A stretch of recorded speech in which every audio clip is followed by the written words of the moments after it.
केंद्र की सरकार लगातार प्राइवेट हाथों में दे रही है, बेच रही है, ये देश बिक रहा है, उसी का अंश ये स्मार्ट मीटर भी है।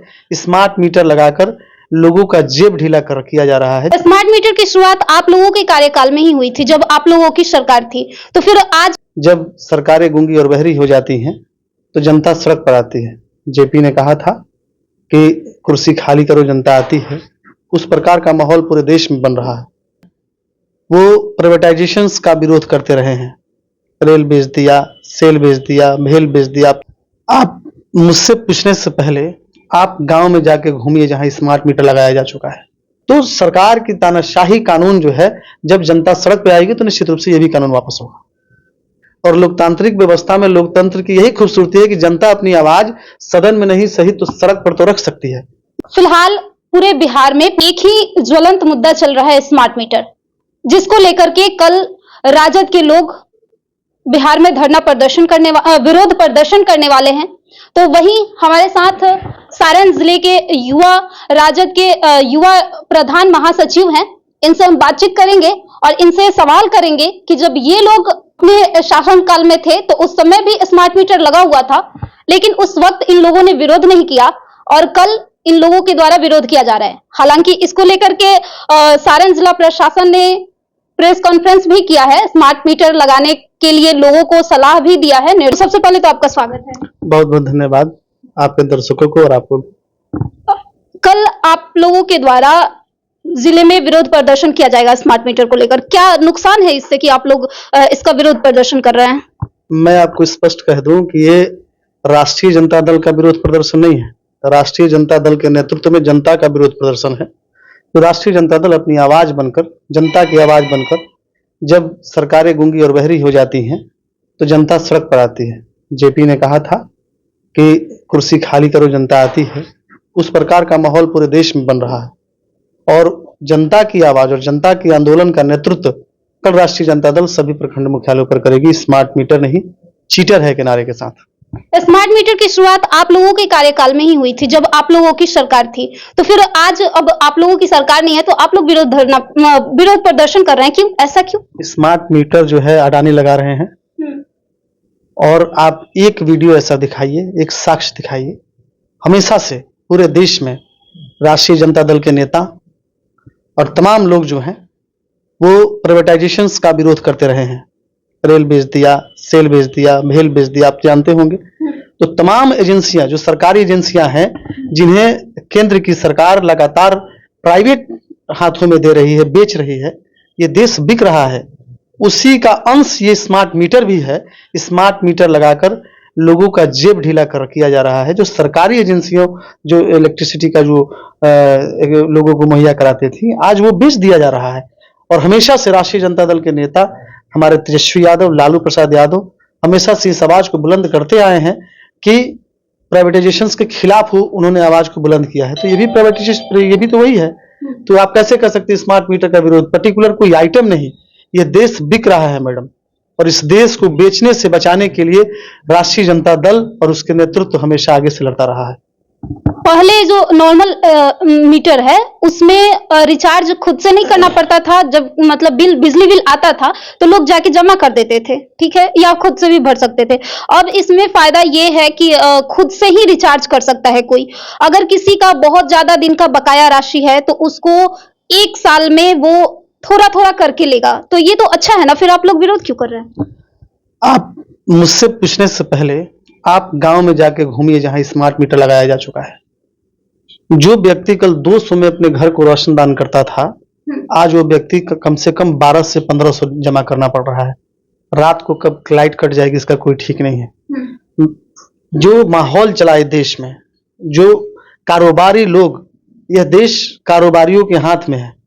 आपको याद होगा कि जब जियो का मोबाइल आया तो 500 रुपए में मोबाइल दिया गया, जबकि उसका उस समय का वक्त का दाम 15,000 रुपए एक मोबाइल का हुआ करता था।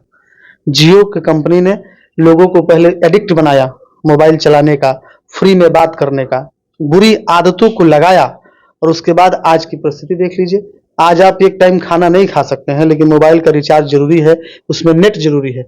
तो पहले एडिक्ट बनाया गया और सेम उसी प्रकार से सरकार और व्यापारियों ने केंद्र की सरकार और व्यापारियों ने इस पर मंथन जरूर किया होगा कि लोगों का पहले बिहार में इलेक्ट्रिसिटी नहीं था, लोग एडिक्ट नहीं थे, लोगों का जीवन दिनचर्या चल रहा था।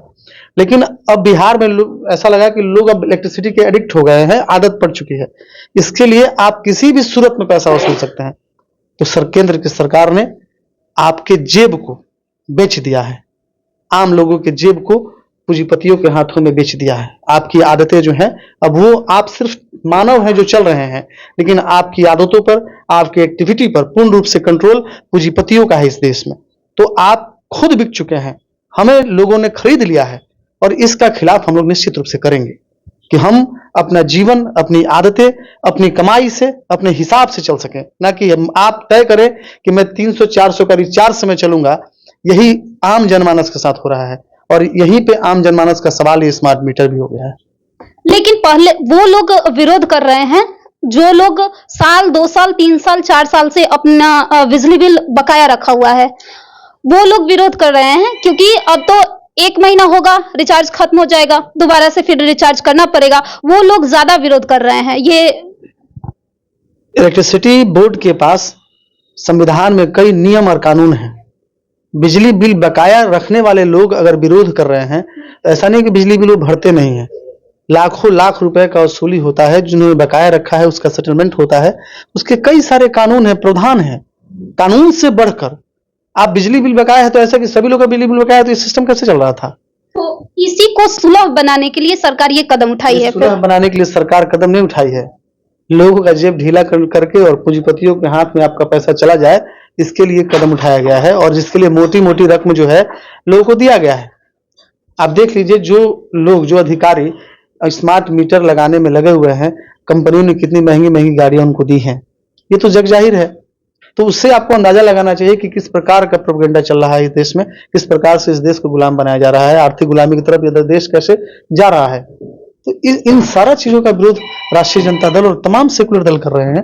तो कल इसी को लेकर धरना है। तो फिर जब आप लोगों की सरकार थी तभी से शुरुआत हुई थी स्मार्ट मीटर की, तो उस समय आप लोगों ने विरोध नहीं किया, और आज ऐसा? मैंने पहले ही कहा है कि तमाम प्राइवेटाइजेशन करने वाली जो सरकार जिन जिन संस्थाओं को प्राइवेट धाराओं में लेकर गई हैं, उन तमाम का विरोध राष्ट्रीय जनता दल ने किया है और करते रहेगी। उसमें स्मार्ट मीटर भी आता है, उसका समर्थन कहीं किया हो तो बताइए। हमेशा से हमारे नेता ने कहा है कि प्राइवेटाइजेशन नहीं होना चाहिए, रेल आपके हाथ में होना चाहिए, लेकिन रेल बिका। ये सरकार जो है हर एक जल जंगल जमीन बेच रही है, और खुली आंखों के सामने, आपके सामने बेच रही है, आपके इतिहास को बेच रही है, आपके भूगोल को बेच रही है। इस परिस्थिति में यह देश कैसे बचेगा? तमाम कुछ लोगों के हाथ में यह देश चला जाए, यह आपको अच्छा लगेगा? आपकी स्वतंत्रता छीन जाए, आप आर्थिक आजादी महसूस न करें, आप जितना कमाते उससे अधिक आपका खर्च हो जा रहा है। ये सरकार कहां बात करे? रोजी रोजगार, रोजी कपड़ा मकान, रोजी रोटी कपड़ा मकान, ये तमाम मुद्दों पर पहले राजनीति हुआ करता था। आज ये मुद्दे नहीं है। कोई नेता जो है रोजी रोटी कपड़ा मकान पर बात नहीं करने को तैयार है। तो ये जब इन मुद्दों पर बात होनी बंद हो जाए, तो इसका मतलब है कि यह देश धीरे धीरे आर्थिक गुलामी की तरफ बढ़ रहा है। कल आप लोगों ने विरोध प्रदर्शन की तैयारी की हुई है, किस प्रकार की है? हमारी पार्टी आम जनमानस के साथ मिलकर सभी प्रखंडों मुख्यालय पर यह प्रथम चरण का धरना है। स्मार्ट मीटर नहीं, चीटर है, इस नारे के साथ हमारी पार्टी और हमारे कार्यकर्ता, हमारे नेता सभी लोग अपने अपने प्रखंडों में धरना प्रदर्शन करेंगे और लोगों को जागरूक करेंगे कि यह स्मार्ट मीटर के प्रति जो लोगों को प्रशासन जोर जबरदस्ती करके लगाने की कोशिश कर रही है, उन तमाम मुद्दों पर हम लोग अपनी जनता को जागरूक करेंगे, लोगों को जागरूक करेंगे, और उस बारे में आम जनमानस में ये आवाज जाए, सरकार के कानों तक ये आवाज जाए कि जनता ने इसको अस्वीकार किया है। जिस प्रकार से आप देखे होंगे कि कृषि कानून में 700 किसानों के बलिदान के बाद प्रधानमंत्री ने कहा कि हम इस कानून को समझा नहीं पाए, और कहकर, और 700 किसानों के बलिदान के बाद कृषि कानून को सरकार ने वापस लिया। एक और कानून आपने देखा होगा कि परिवहन विभाग जो कानून एक अचानक से लाया, सभी ड्राइवरों ने बंद कर दिया, उस कानून को फिर वापस लिया गया। तो सरकार की तानाशाही कानून जो है, जब जनता सड़क पे आएगी तो निश्चित रूप से ये भी कानून वापस होगा। मतलब आप लोगों का ये भरोसा है कि कानून वापस? यही तो लोकतंत्र की खूबसूरती है कि ये लोकतंत्र भी बिक रहा है। इस लोकतंत्र को बचाना है, और लोकतांत्रिक व्यवस्था में लोकतंत्र की यही खूबसूरती है कि जनता अपनी आवाज सदन में नहीं सही तो सड़क पर तो रख सकती है। ये जनता की आवाज है, ये सिर्फ राष्ट्रीय जनता दल की आवाज नहीं है। जनता सड़क कल से समय सब कल के बाद फिर आंदोलन का रूपरेखा हमारे शीर्ष नेतृत्व तय करेंगे। उसी हिसाब से हम इस आंदोलन को और बड़ा करेंगे, आगे बढ़ाएंगे। धन्यवाद आपका। तो ये जिले के राजद के युवा प्रधान महासचिव थे और जिनका कहना है कि स्मार्ट मीटर को लेकर के ये लोग कल विरोध प्रदर्शन करेंगे जिले में। बाकी आप इस स्मार्ट मीटर पे क्या सोचते हैं, अपनी राय कमेंट बॉक्स में रख दीजिएगा।